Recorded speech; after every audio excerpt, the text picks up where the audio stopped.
next speaker, this is someone very, what he's doing is something very close to our heart. As I was telling you earlier, one of the things that Zahan and I that we do is we are co-founders at a venture capital platform called Backer. So what we do is we invest into early stage startups from emerging markets, and Dubai has given us the leverage and the opportunity to reach out to markets that are surrounding us and to enable innovation and to give them a launchpad for like the entire region. So it is my extreme pleasure to welcome on stage Mr. Saeed Al Falasi. He is the Executive Director, Future Design and Acceleration at Dubai Future Foundation. He currently spearheads Area 2071, the Dubai Future Accelerators and the Dubai Future Labs. He will give you much more context on this, but like from a private sector perspective, this is honestly one of the most innovative technology, let's say incubation hub that is present anywhere in the world. Presentation, sir, please give us your thoughts. Thank you. Thank you so much. Well, first of all, it's great to be here today. We'll spend a little bit of time talking about the Dubai Future Foundation. It's more of an introduction of what we do. I'm going to throw a lot of information at you. If you have any questions later on, just make sure to stop me and ask any questions you need. The Dubai Future Foundation is a government entity that we're almost, I would say, we're almost nearing 5 years old. We haven't been around for a really long time. But I think collectively, whenever we think about the future, we feel that there's a bit of uncertainty when you think about economy, when you think about how we deal with different technologies. But I guess it's quite important for us to understand, get a grasp of what the future holds for us. And I think the future for all of us means a little bit different. So it's quite important that we look at the future in a way that is meaningful. I think the government of Dubai, so Dubai as a city has always taken a big steps into understanding what the future holds for it. We've heard a lot of stories about how the Dubai port started from from the middle of the desert. It was a very small port back in the 50s and 60s, but the leadership have always taken those big bets into creating the largest things. And at the time, making the Dubai ports one of the largest ports within the region, it was a big bet by the government, but it's always been known for taking that risk and making a difference. And I think we're here today at Expo, and 6 years ago, this whole area did not even exist. This is part of the leadership really taking bets and making our space within the world. So looking at the future and really thinking about what the future holds for us, Dubai has always continuously progressed, and we cannot stay status quo. And I think this is a bit from what Dr. Tariq was saying earlier, is that His Highness is always pushing us to change. And again, if you don't change, you'll be changed. So it's quite important that we always progress and change. The Dubai Future Foundation came about to really institutionalize the thinking about the future. And we're really trying to put together the right framework of thinking about the different scenarios that holds for Dubai. Our board for the Dubai Future Foundation consists of director generals and ministers that are both on a local as well as on a federal level.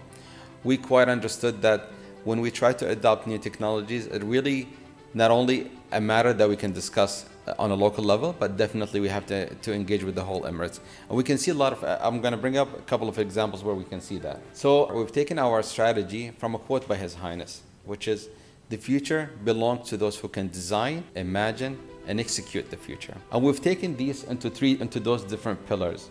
And we've launched many initiatives under each pillar. So we think about imagination, what does that actually mean when it comes to designing and executing as well? And I think a lot of people, I think most of us, when we saw movies back in the 60s and 70s, you see people are actually stationed on a spaceship and they walk toward the door that recognizes their face and opens up and allows them access. That was just an imagination. We did not have the right technologies at the time. But without the right imagination that we can put together and think for ourselves, we will never work together coherently to actually achieve that vision. So imagination what the future holds is always a key part of how we operate. When we started at the World Government Summit, and I'm not sure how many of you have heard about the World Government Summit, it's an event that we used to hold pre-COVID.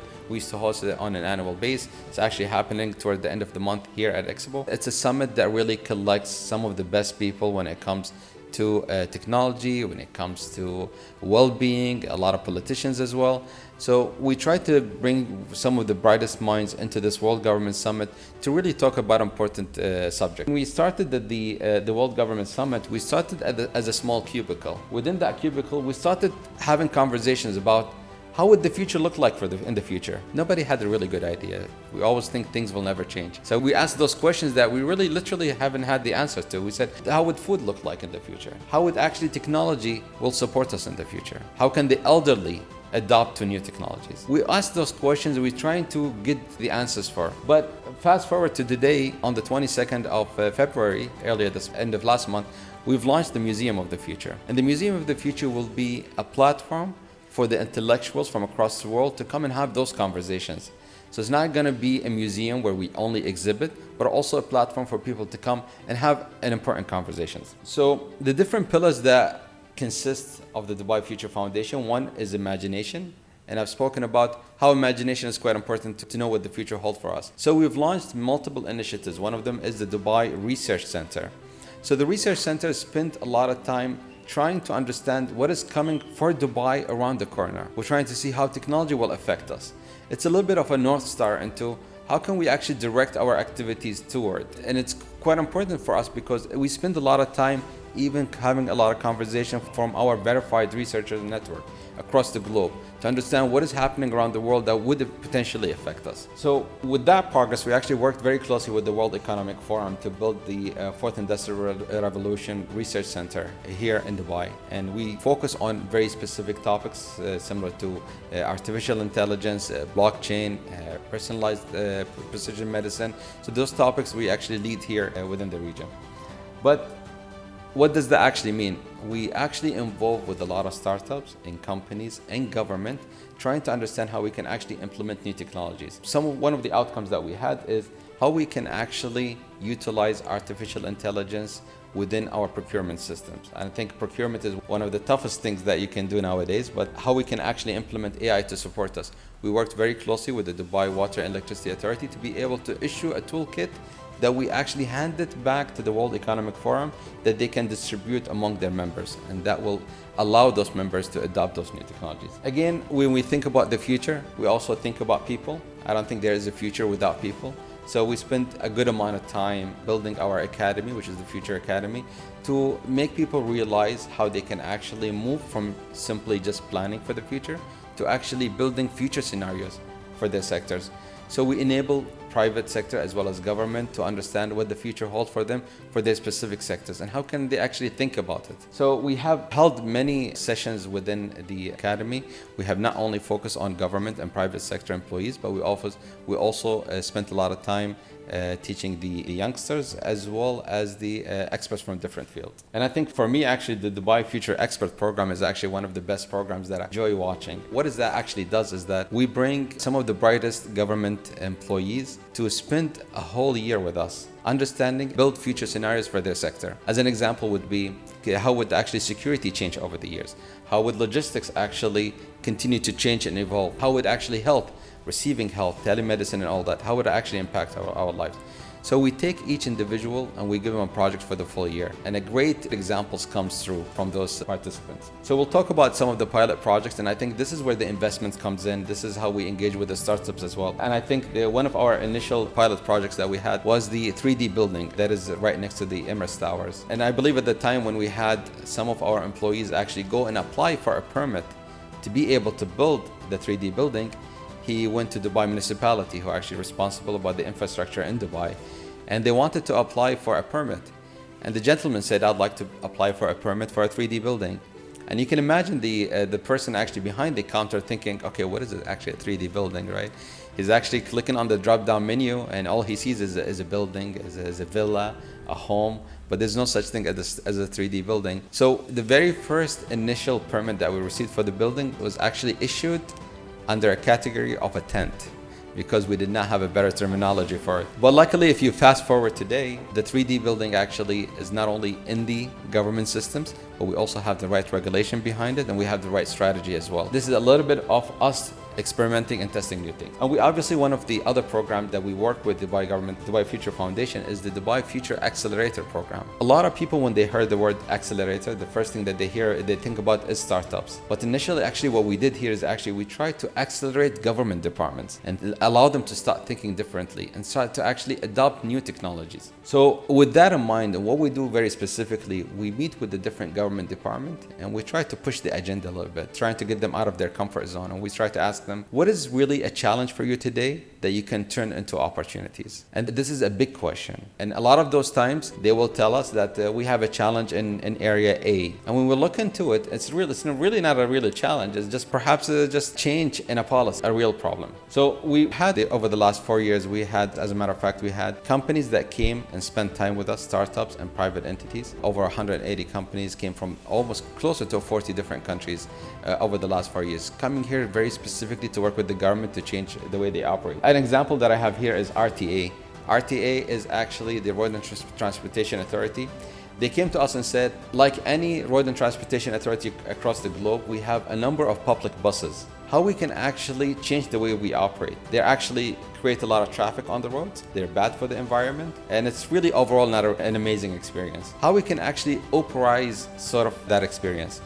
And we worked with them very closely, as a matter of fact, and we worked with a startup that is actually from Germany. They had a tough time in Germany applying their technology, but luckily for us, the RTA is not only an operator, but also a regulator. So we launched a service with them called Bus on Demand. And as a matter of fact, it was launched 3 years ago, but even just the other day, driving in my car, I heard an announcement that they introduced a new area for this pilot. It's very simple. A person walks into a public bus station.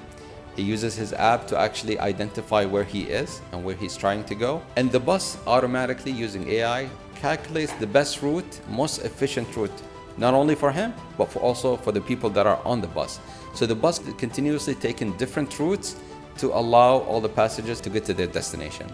This is quite unique, quite important. This is the kind of technology that we work with. So if we fast forward with all these different solutions that we provided the city, and we've launched over 90 different pilots in different technologies, and that's some of them around logistics, and some of them is around security and health as well. What became quite evident for us is that we have the capacity to host some of the brightest minds across the globe through this program. We now have one of the largest databases and partnership in alumni network for the best startups across the globe. This is important because in any place around the world, the biggest investor is the government. The government actually leads with the biggest purchasing power. So we worked very closely with the startups. Not only we didn't want to spend a lot of time with the startups, supporting them with their ideas and how you can build your brand and how your logo should be. We think that's okay, that's fine, but that can only take you so long. In order to support the startups and the smaller companies, as well as the private companies, is actually to provide the real business opportunities. And those programs actually do provide those business opportunities to contract and to support them.